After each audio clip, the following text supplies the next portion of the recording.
In this video, I'll be playing 2 tables of 25NL Russian cash on GG Poker. This is how you grind up a bankroll. Ace 8 on the left, I'm donking 3-way here after defending from the big blind.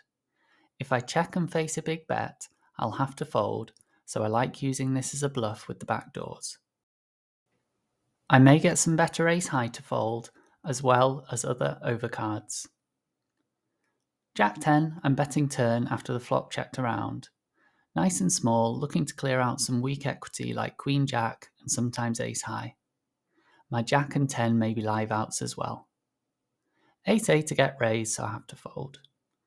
And Jack 10 I river a pair, which is good an awful lot here, so I go for a standard value bet against Villain's mid-pocket pair heavy range. Villain has King 10 unfortunately, but he'll often bet flop with his King X. And then 9-3 suited on the left. I like to open small blind very wide as population overfolds the big blind, and I go for a little c-bet to protect my hand and get a little value. 5-4 offsuit, I'm opening small blind wide again, this time to 2.2 because I think that's enough to get the job done versus a player who is likely a fish due to him having less than 100 big blinds. I flop very well, so size up to get more value. No takers this time, but the times my opponent continues makes up for the times they fold, and the pot will be built exponentially bigger. King Jack on the right, I like to overfold to 3 bets until I see someone is 3-betting me relentlessly.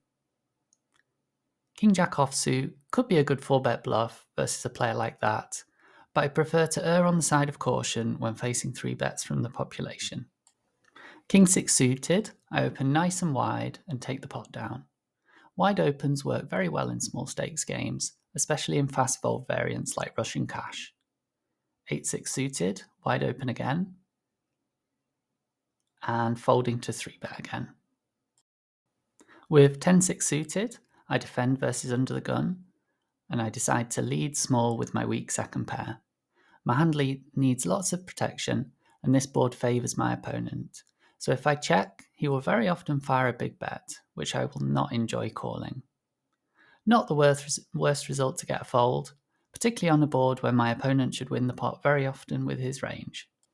10-9 suited, I called the large open. It's just about okay, given that the player will likely be a weaker player. I bet my hand on the flop for thin value and protection.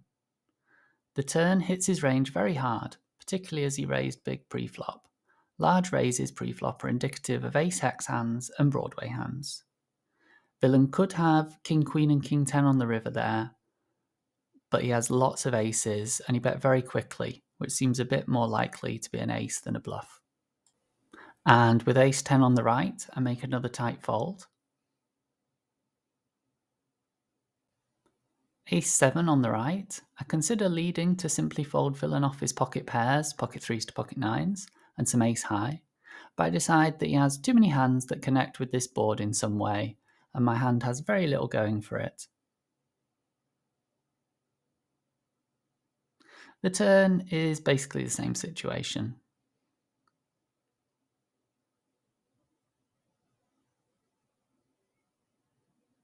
But on the river, I decide that his range is so heavily weighted to ace high and mid pairs now that I rarely win at showdown and can apply a lot of pressure with an overbet. This line is massively overfolded to by the population as well. But this time he has ace 10, which is basically the top of his range here. King 9 suited, another tight fold to a 3-bet.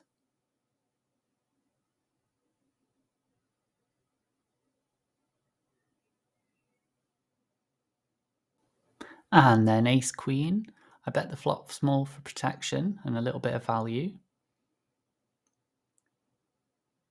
On the turn, my hand is too strong to bluff, but too weak to value bet, so I just check it back.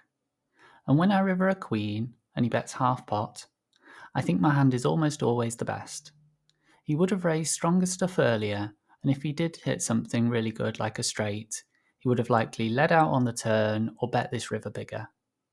This bet seems like a slightly worse hand than ace-queen, so I go for a thinnish value raise, which he sadly folds to. 9-5 offsuit, another light small blind open. I wouldn't raise here versus a regular, but this player seems like a fish. Ace-Jack offsuit on the right, not a great spot with many players to act behind me, versus a tight player from under the gun with an easily dominated offsuit Broadway hand. I'd rather open very loose than call these sorts of spots. And ace-10 on the left, I decide to bet pot. The vast majority of the hands that villain will call this flop with will call no matter what size I make it, so I may as well make it large. The turn's a very bad card though, so I check. With pocket fours, I go for a little lead for thin value and protection, and simply because the hand will play out better on the whole if I start in this manner. Ace-10, not much to get value from except a 10, which will fold anyway very often, and there's a chance I'm getting check raised here, so I opt to just check it back. Fours is now a good spot to turn my hand into a bluff. He can't continue with his deuces to nines now, and he may have some folds from hands like Jack-8.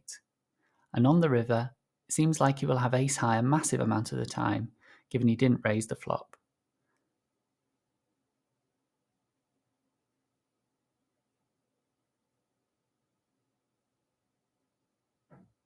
So I think this size should just about get a fold from that.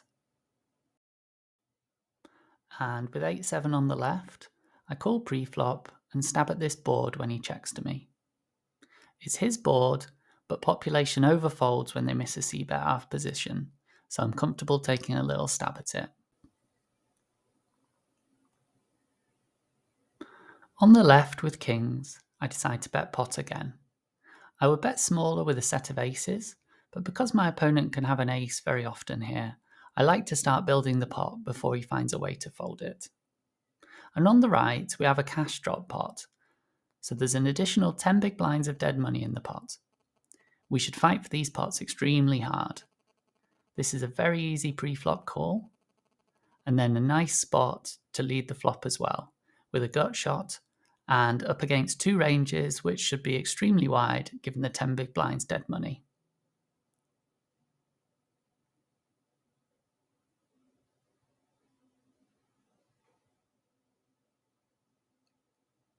I get raised, so I just fold. On the left, I don't like leading my strongest holdings here, as I really want to get in a check raise.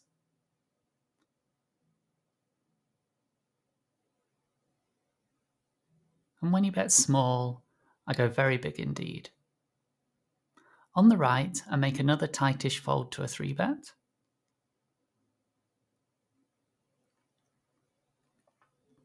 Queen 7 on the left. The third club is a little scary, but you can still easily have pocket aces, pocket kings, ace queen, and hands like pocket 10s with a club, all of which will likely continue to my bet. And if he raises, I can just fold.